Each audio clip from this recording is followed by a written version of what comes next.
Abramos a Sagrada Escritura no livro do profeta Zacarias. Zacarias, capítulo de número 5.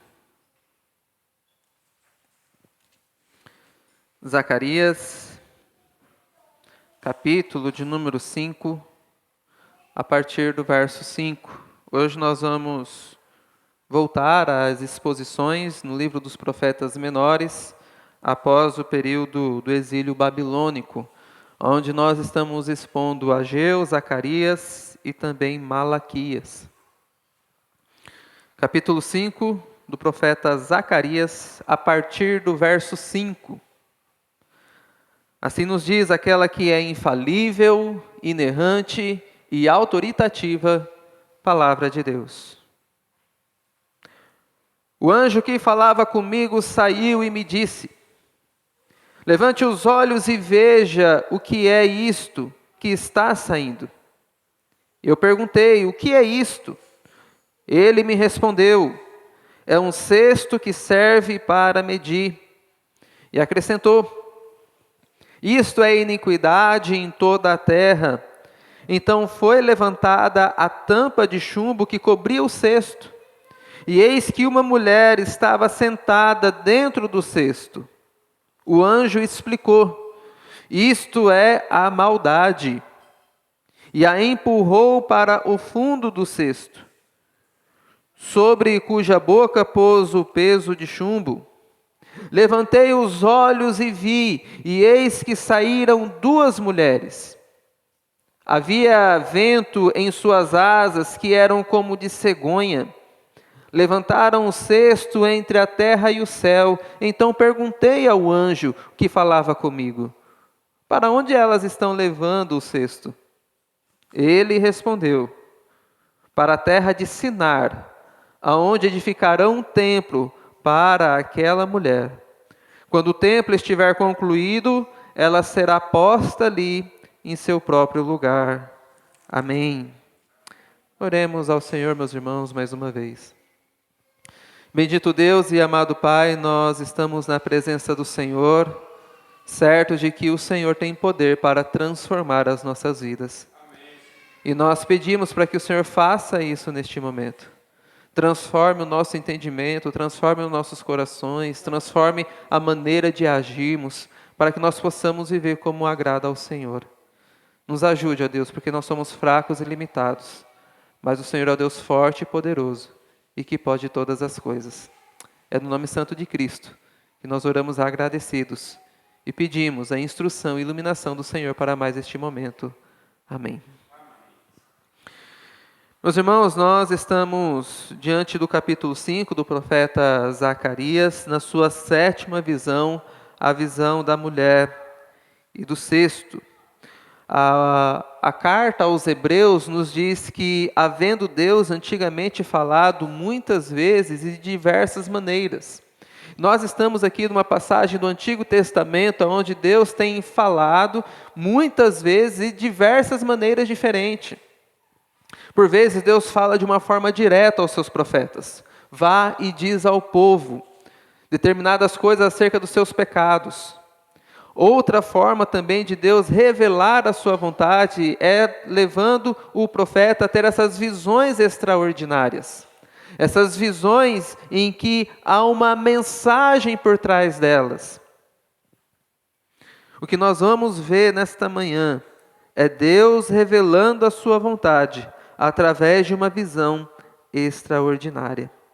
E assim, por vezes, nós entendemos que sempre há uma mensagem nessas visões. A dificuldade é entender qual é a mensagem, por conta da figura muito ilustrativa, muito figurado, né? A imagem ser muito figurativa, nós temos dificuldade de entender a intenção do autor.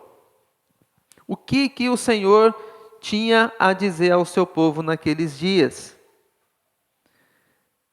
Por vezes, meus irmãos, às vezes a gente estranha, né, quando está lendo o texto bíblico e se depara com uma linguagem como essa, muito figurativa. De uma forma semelhante no livro de Apocalipse, né? É o dragão, é as 7 cabeças, os 7 chifres da besta. Então, toda essa figura de linguagem nos causa um certo espanto e estranhamento. Mas, por vezes, Deus fala conosco através dessas imagens extraordinárias. Nós temos algumas ilustrações que nós somos expostos a figuras semelhantes e nós não estranhamos. Por exemplo, quando você vai assistir um filme de fantasia, que você vê dragões, homens que voam, né? Para você aquilo é normal porque você sabe que é uma fantasia. Mas sempre há uma mensagem por trás disso. Né? No livro e no filme, O Senhor dos Anéis, as Crônicas de Nárnia, o conto para as crianças de fábulas, né? A cigarra e o grilo. Quem nunca ouviu essa história? Né? E sempre tem uma mensagem por trás disso. Sempre tem um princípio verdadeiro a ser ensinado. E Deus faz isso também na sua palavra para nós. Nós estamos então, meus irmãos, no capítulo 5 do livro de Zacarias, lembrando que Zacarias ele viveu num período em que os israelitas eles estavam saindo da Babilônia e voltando para a sua cidade natal. Eles tinham a grande tarefa de reconstruir a cidade, principalmente o templo de adoração. Deus estava, neste momento, concedendo mais uma oportunidade para o seu povo viver conforme ele se agrada. Como os irmãos conhecem a história bíblica, o povo de Israel viveu de uma forma muito desobediente quando habitou na terra prometida, se entregando aos ídolos, se entregando às suas próprias paixões, e Deus castigou severamente o seu povo, enviando eles para a Babilônia. Na Babilônia eles ficaram por volta de 70 anos. Quando toda aquela geração morreu, os seus filhos agora tiveram a oportunidade de voltar para a terra dos seus pais, na terra prometida. E é este o contexto que nós nos encontramos aqui em Zacarias. Ele viveu também num período de Esdras, de Neemias, na reconstrução dos muros e também da cidade e principalmente do templo. No capítulo de número 1, nós vimos que Deus faz uma exortação direta a eles através do profeta. Que Deus os chamou ao arrependimento, dizendo, olha, não cometa os mesmos pecados que seus pais cometeram. Olhem para trás e não sigam o exemplo deles. Mas agora vocês têm uma nova oportunidade de viverem para o louvor da minha glória. E aí ele vai passar a revelar as visões. Na visão do carro e do cavaleiro, mostrando que Deus estava com o seu povo, lutando espiritualmente por eles. A segunda visão, os chifres e o ferreiro, mostrando que Deus tem o governo sobre os líderes das nações. A terceira visão sobre a Jerusalém que é medida, uma nova cidade está sendo preparada por Deus. A quarta visão, Deus purificando o sacerdócio. A quinta visão, Deus purificando e estabelecendo também o governo civil com o candelabro de ouro e as oliveiras. A sexta visão, ele revelando a sua lei, sendo exposta para todas as pessoas. E a sétima visão, pela qual nós nos encontramos agora, Deus está trazendo o seu povo novamente ao arrependimento, que fala acerca do cesto e da mulher. O pecado que está escondido, para Deus, está aberto. O propósito, meus irmãos, é que a ouvirmos a palavra do Senhor, é que nós sejamos levados ao arrependimento e ao abandono da idolatria. Este é o objetivo principal dessa passagem, que a nós ouvirmos essa mensagem, nós sejamos levados ao arrependimento e à fé. O primeiro ponto que eu gostaria de destacar é do verso 5 ao verso de número 8, que Deus vê o que ninguém vê. Aquilo que nós procuramos muitas vezes esconder das pessoas, Deus conhece. E Ele revela nesta visão ao profeta. Acompanhem comigo a leitura. No verso de número 5, o anjo que falava comigo saiu e me disse: Levanta os olhos e veja o que é isto que está saindo. Eu perguntei, o que é isto? Então observe que ele vai ter a mesma estrutura das visões anteriores. O anjo dá uma visão ao profeta e ele pergunta o que é isto. O que isso significa? No verso 6, eu perguntei o que é isso e ele me respondeu. É um cesto que serve para medir. Talvez na sua tradução esteja, isto é um efa. Esse cesto usado para medir é um cesto com uma medida padrão, utilizada muito no comércio. Aqui nós usamos o peso como medida de quilo, né? Você vai no açougue, você fala, me dá 1 quilo de carne, 2 quilos de carne, é uma medida padrão. Naqueles dias era-se utilizado esse cesto. Como, por exemplo, você fosse no mercado, você diria, me dê um cesto de feijão. É uma medida padrão, que era utilizada dentro do comércio. Esse cesto da antiguidade, ele tinha aproximadamente de 18 a 20 litros, que era comercializado. E acrescentou o anjo o significado desse cesto, ainda no verso 6. Observe. Isto é iniquidade em toda a terra. Então veja que o anjo que está explicando a visão para ele, está dizendo, olha, esse cesto de medir significa a iniquidade da terra de Israel, ou de toda a terra. No verso 7, então foi levantada a tampa de chumbo que cobria o cesto. E eis que uma mulher estava dentro do cesto, e o anjo explicou. Isso é a maldade. E a empurrou para fundo do cesto, sobre cuja boca pôs um peso de chumbo. Observe, meus irmãos, que nós temos aqui o diálogo entre o anjo e o profeta. E o anjo está explicando essa visão para o profeta, dizendo que este cesto significa a iniquidade e dentro do cesto tem uma mulher sentada.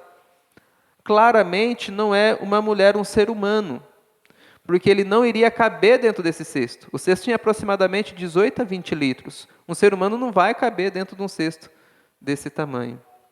O que o anjo está explicando para o profeta é que essa mulher era uma idolatria em Israel. Algo que eles estavam cometendo, que estava dentro, o coração da iniquidade estava a idolatria. O contexto próximo disso deixa isso muito claro, porque vai dizer que as mulheres levaram para um local onde seria estabelecido um templo para ela, onde ela receberia um altar específico. Então, a linguagem aqui é dizendo que, olha, as pessoas pensam que podem esconder os seus pecados, porque o cesto de medir era para usar acerca do comércio. Ninguém vai colocar um ídolo dentro do cesto. A ideia aqui é que vocês estão buscando esconder os seus pecados, as suas iniquidades. A ideia da tampa de chumbo sobre o cesto é para que ninguém possa abrir. Ou seja, vocês têm cometido iniquidades e pensam que pode esconder de todo mundo. Você pode pensar que os outros não conhecem os seus pecados, mas Deus o conhece. E é isso que ele está revelando aqui para nós, sobre um local que não é apropriado para se colocar um ídolo. Normalmente o ídolo ele fica no local exposto, para que ele possa ser visto e adorado. Se os irmãos se lembrarem da antiga aliança, nós temos uma história para poder ilustrar isso. A história de Raquel, esposa de Jacó. Quando ela sai da casa dos seus pais, ali daquela região, o que ela faz consigo? Ela rouba um ídolo da casa do seu pai. O seu pai corre atrás de Jacó, corre atrás dela, dos filhos, e quando Labão encontra Jacó, ele diz, por que é que você me levou um ídolo embora? Jacó, sem entender nada, falou, se encontrar o ídolo aqui, você pode levar para você e a pessoa que pegou vai ser punida. O que Raquel faz? Esconde o ídolo e senta em cima, né? Escondendo o ídolo do seu pai, mostrando que o ídolo ele poderia ser assim escondido, porque ele não tinha uma proporção tão grande. Alguns vão pensar que este ídolo, ser em formato de uma mulher, estava para identificar o pecado daquele povo naqueles dias, que muitos filhos de Deus estavam se casando com mulheres que não eram da linhagem de Israel, com estrangeiras. Isso nós identificamos através do livro de Esdras e também de Neemias. Embora havia este pecado entre até mesmo os religiosos, entre os levitas que casaram com mulheres que não eram do povo de Deus, a ideia do ídolo é uma ideia mais profunda do que isso. Porque o ídolo, normalmente, ele está internalizado no nosso coração. O que é interessante, meus irmãos, se você observar no verso 8, o anjo explicando, ele diz que isso é a maldade. E ele empurrou para o fundo do cesto e cobriu cuja boca pôs o peso de chumbo. A mensagem do Senhor aqui, para aquele povo e para nós, é que, olha, Deus conhece a iniquidade do seu coração. Por mais que você aparenta ser uma boa pessoa, por mais que você tenha elogios acerca da sua família, acerca do seu trabalho, Deus conhece a iniquidade do seu coração. E mais do que isso, Ele está refreando essa maldade. Ele empurrou o ídolo para o fundo do cesto e colocou uma tampa em cima, ou seja, Ele está mantendo isso ainda encoberto. Ele não está dando toda a potencialidade da maldade que há em você.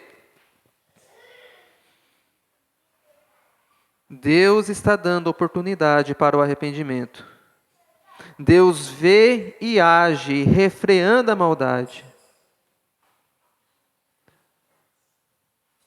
Por mais que você possa se aparentar uma pessoa digna, honesta, pagadora das suas contas, né? Eu não devo nada para ninguém. Deus conhece a iniquidade do seu coração. E nada está oculto perante aos seus olhos.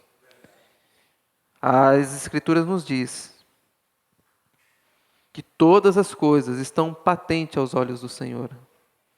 É como se nós estivéssemos nu na presença de Deus. Ele conhece a nossa vergonha. Por mais que as pessoas ao nosso redor não nos conheçam nessa profundidade, Deus conhece. E meus irmãos,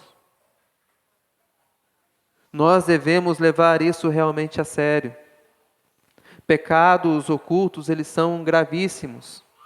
Se você se lembrar da história de Acã, ele que roubou uma capa babilônica e escondeu o tesouro, Deus puniu toda a nação por causa do seu pecado oculto. Você sabia que o seu pecado que você faz às escondidas prejudica todo mundo aqui? Na sua forma de adoração, no seu testemunho, prejudica toda a igreja, prejudica a sua vida, prejudica a sua família. O seu pecado escondido não está escondido aos olhos de Deus. Aquilo que você faz às escondidas, à noite, a pornografia consumida, Deus conhece. Quando você sensualiza um homem que não é o seu marido, Ele conhece. As formas vulgares, o linguajar obsceno, Ele está vendo. Não pensa que todas essas coisas passará impune aos olhos do Senhor. Nós estamos na presença de Deus. Ele está falando, eu sei o que você está fazendo e eu estou refreando isso. Arrependa-se logo, antes que chegue o dia do Senhor, o terrível e temido dia do Senhor para aqueles que andam em desobediência. Veja que Ele conhece a maldade do nosso coração. Os nossos pensamentos, a nossa futilidade, o amor ao dinheiro, o apego às coisas deste mundo está patente aos olhos do Senhor. E Ele tem refreado a maldade do coração. Então Deus vê o que ninguém vê. E aqui nós temos a mensagem soberana também da graça de Deus a partir do verso 9.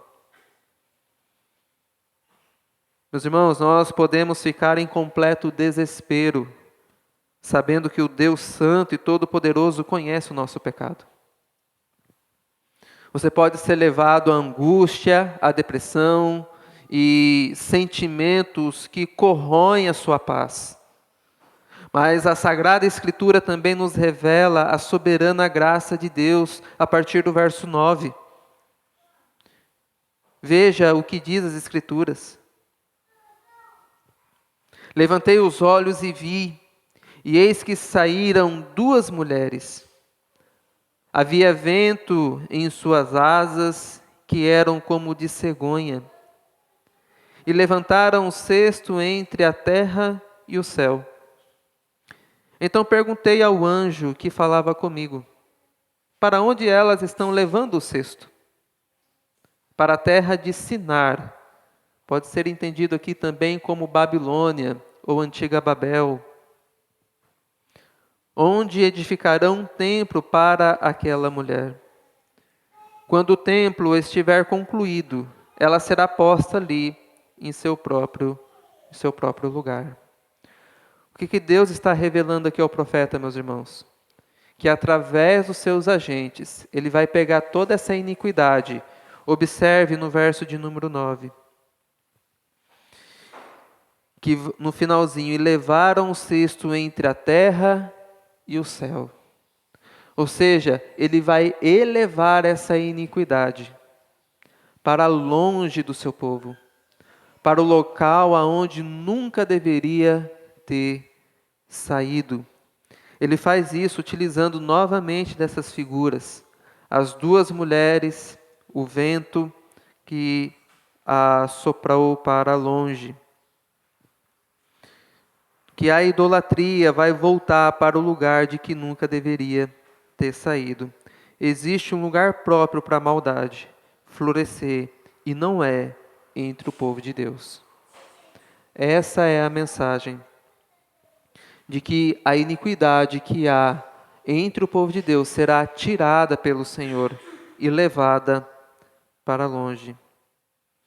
Se nós observarmos, meus irmãos, a ação sobrenatural de Deus, Ele sempre faz dessa maneira. Ele sempre faz o que ninguém pode fazer, para revelar a sua soberania, o seu poder e a sua graça. O que nós merecíamos por causa da nossa idolatria, da nossa iniquidade, era punição. Mas o que Ele revela é que Ele não nos trata dessa forma, mas que Ele leva para longe a iniquidade do nosso coração. Se nós observarmos a história bíblica, qual era a possibilidade de Israel sair do Egito? Eles que eram um povo escravo. Se você olhar naturalmente, era impossível para Israel sair do Egito. Mesmo ele sendo constituído de uma grande nação, eles estavam numa condição de escravos. Como foi que Deus tirou o seu povo do Egito? Com mão forte e braço estendido, mostrando os seus sinais, as suas maravilhas, enviando praga para o Egito, tirando o seu povo lá com sinais extraordinários. Qual que era a possibilidade desse mesmo povo agora, preso em Babilônia, sair de Babilônia? Naturalmente, era impossível saírem de lá. Mas Deus move o coração do rei. Ele faz o que ninguém pode fazer. Meus irmãos, esta é a forma de Deus agir. Quando nós nos vemos em nossos pecados, dentro das nossas idolatrias, das nossas concupiscências, escravizados no pecado, Ele vem e age soberanamente. Ele tem poder para libertar, Ele tem poder para curar, e Ele faz isso de uma forma extraordinária. Essa é a graça de Deus. Ele tira de nós os nossos pecados. É isso que Ele fez na cruz do Calvário, através da morte e ressurreição do seu Filho. Se você olhar também para a história do Novo Testamento, a mesma ideia de Deus afastando de nós os nossos pecados, nós vamos observar através da mulher que foi pega em flagrante adultério. Como os irmãos também bem conhecem a história, os fariseus e os líderes religiosos queriam pegar Jesus em alguma palavra. Então colocaram diante dele, de uma multidão, uma mulher que foi pega em flagrante adultério. Jesus, sabendo da intenção daqueles líderes, ele disse a famosa palavra: quem não tem pecado, quem não tem iniquidade, que atire a primeira pedra. Começando pelos mais velhos até os mais novos, foram todos embora, ficando apenas Jesus e a mulher. Qual foi a pergunta que Jesus disse para a mulher? Onde estão aqueles que te acusavam? Onde está o seu pecado? Ela disse: foram todos embora, não sobrou nenhum. Ou seja, Jesus tirou para longe toda acusação, toda vergonha que viria sobre aquela mulher. E ele disse a impressionante palavra: eu também não te condeno. Porque ele sabia que ele pagaria pelos pecados dela. Agora vai e não peques mais.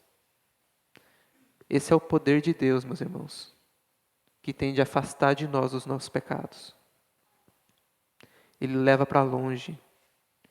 Porque o que é requerido de nós agora é uma vida de santidade. Existe um local próprio para cometer iniquidade, e não é entre o povo de Deus. O povo de Deus é marcado pela santidade, pela vida de retidão. O livro de Levítico deixa isso muito claro. O nome é santidade ao Senhor. O povo de Deus é marcado pela santidade, não pela hipocrisia, não pela falsidade, não pela idolatria, não pelo egoísmo, não pela sensualidade, não pelos status, mas porque é um povo que ama e teme a Deus. E Deus conhece o que nós fazemos às ocultas. E Ele tem poder para nos livrar e nos limpar de toda impureza. Ele tem revelado que Ele purifica os sacerdotes, Ele purifica o governo civil, Ele também purifica o seu povo da sua idolatria e maldade. Essa é a mensagem da graça de Deus, meus irmãos, que tem poder para transformar a nossa vida. No Império Romano, era um local de luxúria, de prostituição, de selvageria. Se nós olharmos para a nossa sociedade hoje, é da mesma forma. É iniquidade, é prostituição, é tudo que não presta. Existe um local para isso. E não é na casa de Deus. Não é entre o povo de Deus. O povo de Deus é marcado pela santidade e pelo temor do Senhor. Porque Deus purifica a sua maldade. Nós temos aqui, meus irmãos, algumas considerações a fazer. A primeira delas é que existem muitos pecados ocultos entre o povo de Deus e que precisam serem confessados e abandonados. Muitas vezes nós nos questionamos: por que é que a minha vida espiritual não prospera e até mesmo minha vida na esfera civil, no meu trabalho, muitas vezes está empacada? Sonde o seu coração, veja a idolatria. Se há idolatria ali, se você pensa que a idolatria é algo voltado apenas para aqueles que esculpem um ídolo, você ainda não entendeu o que é idolatria. Idolatria é toda coisa que nós colocamos no lugar de Deus. Sonde o seu coração para ver se não está idolatrando o seu trabalho, a sua família, se você não está amando o dinheiro acima de todas as coisas, se você não está amando o seu corpo acima de tudo. Sonde essas coisas. Porque se você continuar alimentando esses pensamentos perversos, se você continuar vivendo dessa forma, o seu destino final é destruição. Mas saiba que Deus, Ele oferece uma mensagem graciosa para você. Creia que Ele é o seu Deus, o seu Salvador, e que é Ele quem perdoa o seu pecado. Que nós, meus irmãos, possamos ser conduzidos nessa manhã a considerar seriamente o propósito e a direção do nosso coração. Por que é que você vem adorar o Senhor na manhã? Por que é que você acorda na segunda-feira e vai trabalhar? Qual é o objetivo último disso? Será que é para trazer apenas o conforto para a sua família? Será que é para você ter as coisas que você gosta? deveria ser: eu faço o que eu faço, porque em primeira coisa eu amo o Senhor. Deus me ordena a trabalhar hoje, a sair para fora e enfrentar um mundo louco que nós vivemos. E eu vou fazer isso para a glória dele. Ele vai me dar força. Eu não sei os desafios que eu vou enfrentar lá fora, mas eu sei que o meu Deus é comigo. Que essa seja a convicção do seu coração ao levantar a cada manhã. Que você não fique levantando e fala: poxa, mas tem que enfrentar aquele patrão chato de novo, aquele amigo do trabalho insuportável, aquela mulher fofoqueira, a minha mãe que não me entende, é o meu marido que não me ajuda, é os meus filhos que não me obedecem. Não pense dessa forma, você está agindo errado. Você deve colocar a centralidade do seu coração no local certo, que é no Senhor. Eu vivo, eu faço todas as coisas porque eu amo meu Deus. Mesmo que os meus filhos não me obedeçam, mesmo que o meu marido não me reconheça, mesmo que minha esposa não me honre, eu vou fazer o que eu devo fazer porque eu amo a Deus.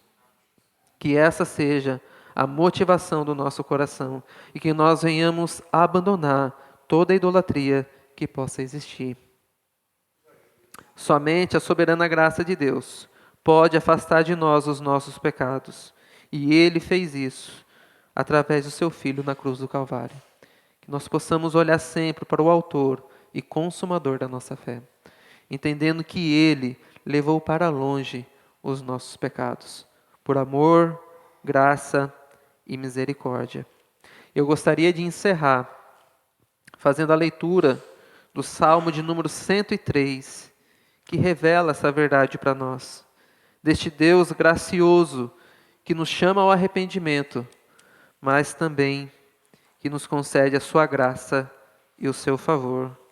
Salmo de número 103, o verso 9 ao verso 14 nos dizem assim: que o Senhor não nos trata segundo os nossos pecados, nem nos retribui conforme as nossas iniquidades. Pois quanto o céu se eleva acima da terra, assim é grande a sua misericórdia. Veja que é a mesma mensagem. Assim como o céu se eleva sobre a terra, assim ele afasta de nós as nossas iniquidades. É grande a sua misericórdia para os que o temem. Quanto o Oriente está longe do Ocidente, assim ele afasta de nós as nossas transgressões.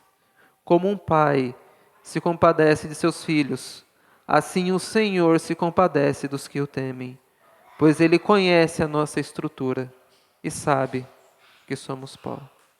Esse é o nosso Deus, meus irmãos, um Deus perdoador, um Deus que nos ama, um Deus que quer o nosso bem, e Ele tem poder para nos libertar, nos curar e salvar de nós mesmos.